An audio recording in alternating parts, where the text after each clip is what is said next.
Alright guys, so I guess I'm accidentally ended up making N64 controller series videos. In this video I haven't seen a whole lot of people doing or showing how to use or test for N64 joysticks. Um, I'll put a link in the description for, if I can, because I gotta get verified by YouTube first, of where to get these. If not, I'll use my absolute best to describe to you in the video of where to get them. But yeah, I'm going to be going over how to test, what to look for, how to run this software. You are going to need a micro SD card and your choice of a flash card. The one I'll be using is an EverDrive X7, but I'm more than confident that it can work on any version of the official EverDrives by Crix. What made me want to do the video is, of course, not only to show you guys, but I figured I would make a video mostly because today I found a very cool and blue N64 controller for really cheap and like literally never used. So I wanted to see what an OE brand new out of the box joystick looked like. And I was having an issue with my gray Fantastic controller, and I'll explain that a little bit later on. And I'm going to try and mix and match parts to kind of help diagnose what exactly is causing that problem and to show you guys how to diagnose that as well. And so I figured, again, I'd make a video of it. I'd be like, well, might as well help other people as well. So yeah, I'm going to switch over to my camera to kind of show you guys the two controllers and what I'm swapping out and what the issue is that I'm looking at. So what you're going to need for this test software is your flash card of choice.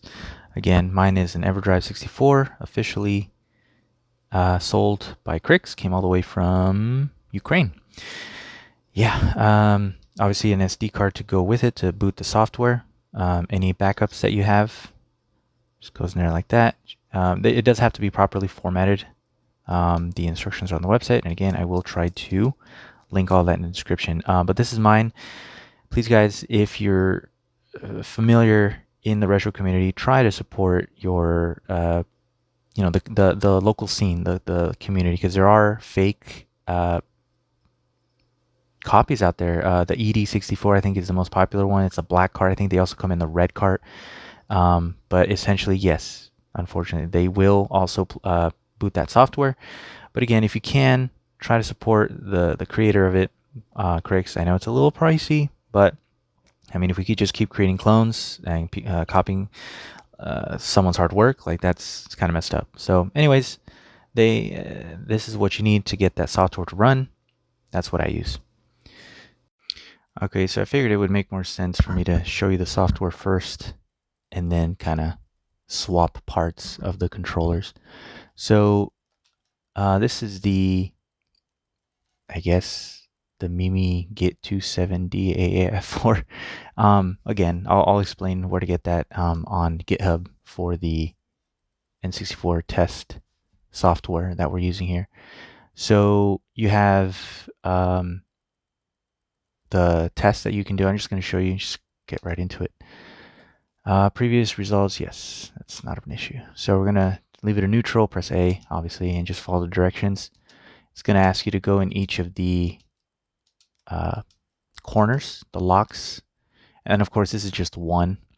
And the one I'm testing right now is the smoke gray controller. This is the one I was telling you I was having issues with.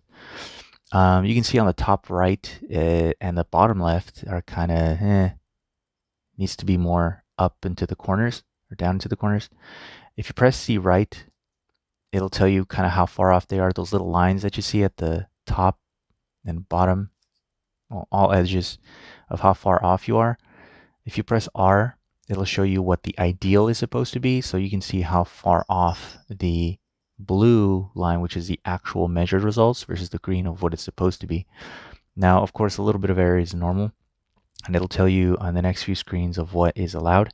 And the color, if you see on the right, will give you an idea too. If it's yellow, it's like, okay, not a big deal. You can see the down left down there where it says 63 and 72. That's down left. The DL, it's 41.2 degrees off. I think the 45 is what it's ideal. And then it tells you what's at the very top, what the perfect up, down, left, right is. From what I've just experimented with, I don't know this for a fact, but it seems like the maximum value is 100. And I don't believe any games were ever intended for it to go to 100. I think that the programmers, when they were creating the games, had a max of about 85 or so. Anything beyond that, it doesn't make a difference. Whether you're 85, 90, 100, you're still going to run, or whatever action the game takes. So that's what that is. Going to press R again, and this is the HoriPad Mini. It's an aftermarket N64 controller, and from what I've heard, a very high quality one. I don't have one myself, otherwise I would test it.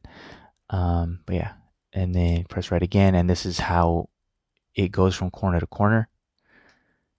And then the lines again. I press C right. You press C right again, and it tells you kind of one of these tests are, one is a little bit softer than the other, one is a little bit more stringent. So for example, the values are greater than 84, no, because that left one is at 79. If they had all been above that, then you're good. And again, this is a steel bowl, so there's some, I mean, I don't expect perfect results. You're going to have some tiny discrepancy. And I guarantee you that an OEM one, which we're about to test on that blue controller straight out of the box, will also have tiny little errors. This is an analog device after all. So I press C right again, and it passes a softer test, if you will. So I keep cycling between the two tests. One is a little bit more forgiving, if you will. You see values greater than 79, yes. Values greater plus or minus 10, yes. True to axis, da da da da da. And I'm going to go to the first one now. You're going to see that this one's a little bit stricter. So if it passed this one, man, you have a grail of joystick module. And again, that includes the joystick, the gate, the gears, and the bowl. So you have, and again, this is for like hardcore speedrunners and stuff like that, where you need absolute precision for certain actions that you're taking. But for the casual user like most of us, or maybe not if you're watching this video, these will be more than good enough to play a session of GoldenEye, Smash Brothers, whatever your favorite game is. And it just cycles back. So, and the R buttons are, and then you press Z to zoom out. So if you did have that HoriPad and you wanted to see the ranges that went way outside of that scale, you can. So yeah, I'm going to press start. It takes you back to the main menu. Obviously, the more tests you do, the more consistent results you're going to get. So let's go into one of those. So let's do 3 samples. Are you sure you want to erase? Yes, press start to continue. So you're going to go neutral, press A, up, A, and then just clockwise lock it into each of the notches. Press A. This is test 2. And test 3. And this is the results that you're getting. The standard deviation, which is at the very bottom, just kind of explains how consistent basically it is. 1.38. It's a little above the ideal, but no big deal. It's very, very good still. And again, this is the issue that I was having. You see the left and the bottom left and the left, as well as the top right, it doesn't quite reach that corner. This gray controller is the one that has the quote-unquote worst results out of all the Steel Bowls controllers that I've had. And of course, that's not saying much because they are very consistent and very accurate. So I'm going to try and mix and match parts to show you kind of, because I'm trying to get this Steel Bowl ones perfect. And again, this is to show you kind of how to help diagnose, like, okay, what's wrong with my joystick? Is it the gate, joystick, the bowl, or the gears? So yeah, and then I'm going to switch over to the blue one, which is straight out of the box, if you will. and to see what those results look like.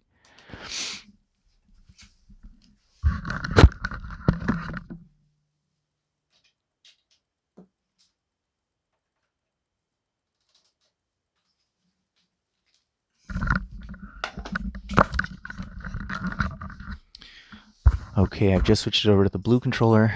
We're going to go to 3 samples. Are you sure? Yes. So we're just going to go through it again. No big deal. And again, obviously, if you wanted to do 5 results, you can for even more accurate results, obviously. And then I'm going to show you another live benchmark. Look at that. That is excellent, excellent. Look at the up, down, left, right. On the top right, you're going to see, I mean, +1, -1. It's damn near perfect. As perfect as you're going to get. 0.9 standard deviation. Wow.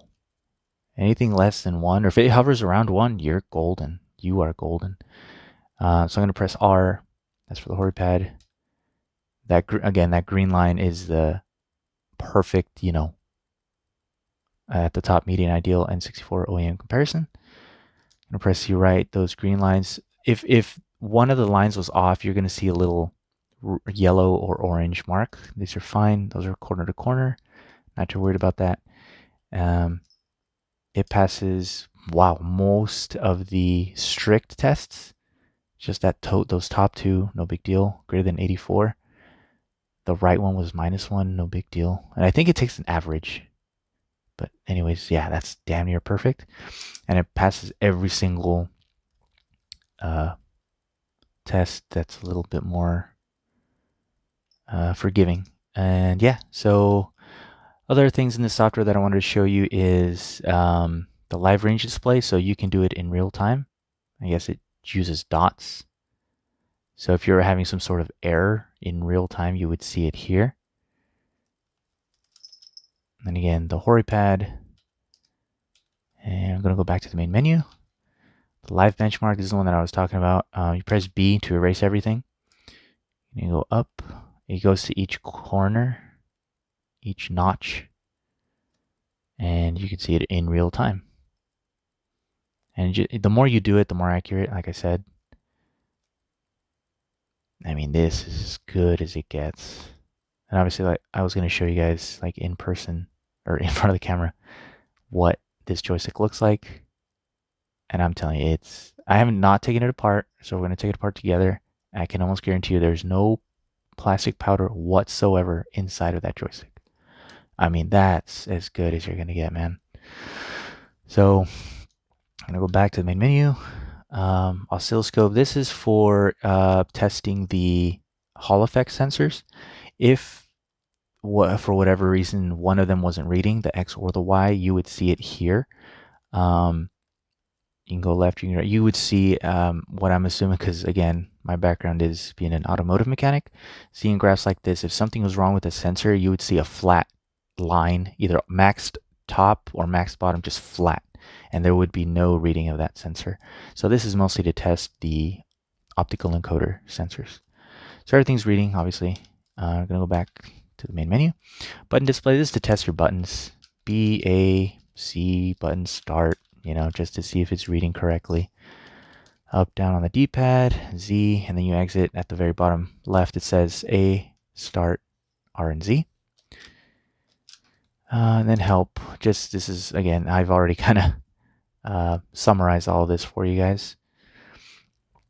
Back to the main menu. So yeah, that's what it is. So again, I'm going to kind of swap parts little by little. My hypothesis right now is the gate, because the bowl is good.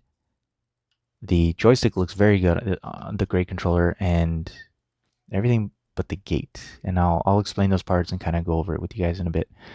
So yeah, I think we can switch over now. All right, guys. So here are the controllers in question. This fantastic one was the one that was having issues in the corners. And the blue one is the one that's practically new for all intents and purposes. I mean, there is no wear on that joystick. Like I said, the Nintendo gods have blessed me with this find. Anyway, this is practically a brand new controller. So yeah, the four parts of the joystick module are the stick, the gate, the bowl, and the gears. And I'm gonna kind of skip through all that because you guys have already seen me take apart a controller. In case you haven't, I have a video on that. It takes you through the whole process. It played at 2x speed if you wish to kind of blast through it. But I'm gonna save you guys the trouble. I'm gonna have the two apart and kind of go through what those parts are, as well as swap a few parts to kind of help me diagnose of why those corners aren't touching on this gray controller. Okay, so I have the joystick modules ready to take apart. This is the blue one. That's practically new. This is the fantastic smoke gray that has a steel bowl in it.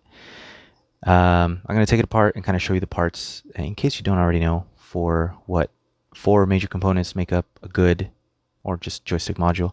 So I'm going to speed through that, and then I'm going to swap the gate, which is this gray part that I think is the issue, and we'll go from there.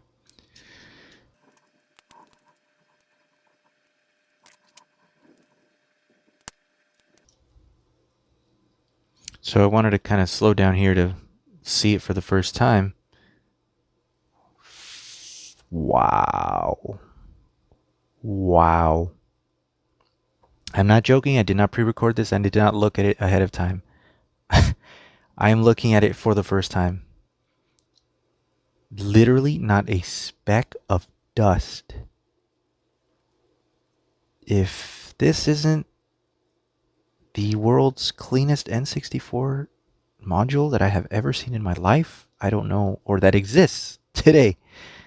I don't know what to tell you. Anyways, wow. Okay, so again, I go over how to restore this in my other video, but the four major components that make up the joystick are the bowl, which is this white part. Let me get that out. Okay, oops. So this is the bowl, right? And over time, plastic on plastic, right? It wears, and that's where the steel bowls come in. That's why they're amazing. They won't wear. So the bowl, the gears, which control the X and the Y, they guide the joystick on the X and Y axes. It's these black ones. I have some aftermarket ones here too. These are from Kitsch Bent. They're good. No complaints. I had to ever so slightly file one down using a file, but yeah, they're very, very good. So the gears, the joystick itself, and again, if you want to watch a tutorial on how to take it apart, put it back together, you can watch my other video. But this is the part that I'll be replacing to see, because that's what I'm guessing is what's wrong. So the gate, again, plastic on plastic, it wears. So you're gonna, some games, if you play the same level over and over or whatever, you're gonna wear down this, right? This gate that will wear in certain areas more than others. And of course the stick, again, you cannot get a more perfect stick than this. See if I can get it to focus. You're gonna have a nub. Man, that is a nice round nowhere nub. nowhere nub. That has quite almost literally, for all intents and purposes, never been used. Okay, so again, I'm going to speed through this part, and I'm going to swap the gate, which is this, onto this. So let's get that going.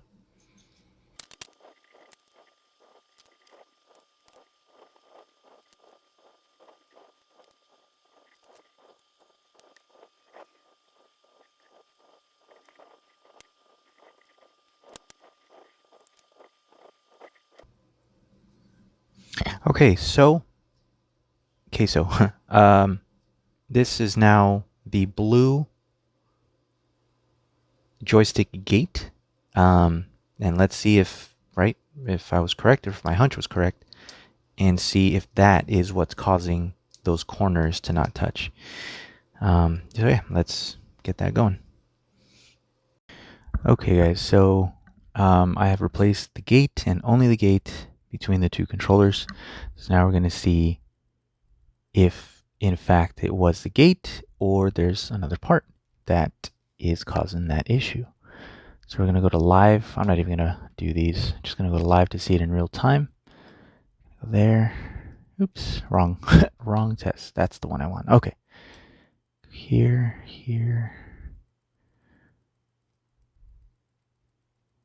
Okay, that's much better. So it seems like that's what it was. My hunch was correct. Now, I'm still going to test the blue one to be absolutely certain that that in fact was, because another theory that I had was, ooh, that was interesting, is that maybe the steel bowl wasn't 100% seated, because again, during my last video, I talked about how the steel bowls, when they came shipped, they kind of fell loose. The bolt itself fell loose off of the little housing that, that they came in, that was 3D printed. So anyway, but yeah, it's so far it seems like that's what the issue was. Now, if I go to test the blue one that has the original gray and it's the same thing, then it was something else. So let me do that real quick.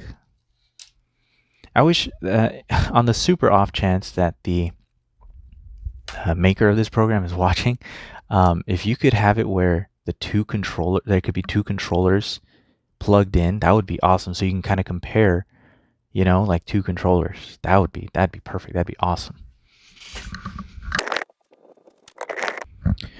Okay, so now this is a blue one with the gray gate. Everything else on this blue controller came with the blue controller, which is again OE, like nothing was wrong with it. So I'm going to live range display. Dang it. I did it again. Live benchmark. Erase. Okay. Up. Oops. Haha. So it seems like I was correct. That it is the gate. That's so weird. And, needless to say, visually looking at the gate is not going to tell you anything. You have to run a test like this in order to, see exactly what is wrong. That is so weird. So anyways, my goal here is to have my fantastic collection be as near perfect as possible. So I got to figure out what parts I want in these controllers. But anyways, I'm hoping that this video was helpful in diagnosing. The main takeaway that I want you guys to kind of get from this is that, hey, okay, something's wrong with the controller. I think it's this, I think it's that. Well, okay, let's replace. If you have a known good part on, let's say, a really good one that's been maintained, then like, okay, let me try swapping only the gate or only the stick or only the gears, the bowl, etc. Replace only that part, and then okay, I know that I have a bad whatever on this one, and then this one is good, this one's bad, and so on. So again, using this as an example, I would only need to keep the gate from the blue one into my gray one. And again, mix and match however you see fit to make your ideal perfect OEM, or as close to OEM controller as possible. Thanks for watching. I hope this was informative, to kind of guiding you guys through the diagnostics of a N64 module, as well as kind of swapping parts, and of course using this test software. So thanks. Like, subscribe, comment if you guys have any questions. Have you guys ran this software? Let me know. And just thanks for watching. Just as a side bonus, I'm gonna test this aftermarket Mad Catz controller and compare its joystick results to that of the OE ones, just for kicks. So let's take a look. Get the camera adjusted a little bit here. Okay, so we're gonna go to live benchmark. It's not even recording the top for some reason. The results are already now. I'm holding this bottom left as far as I can. It's not even catching. So let's back up. Let's do this test. 3 samples.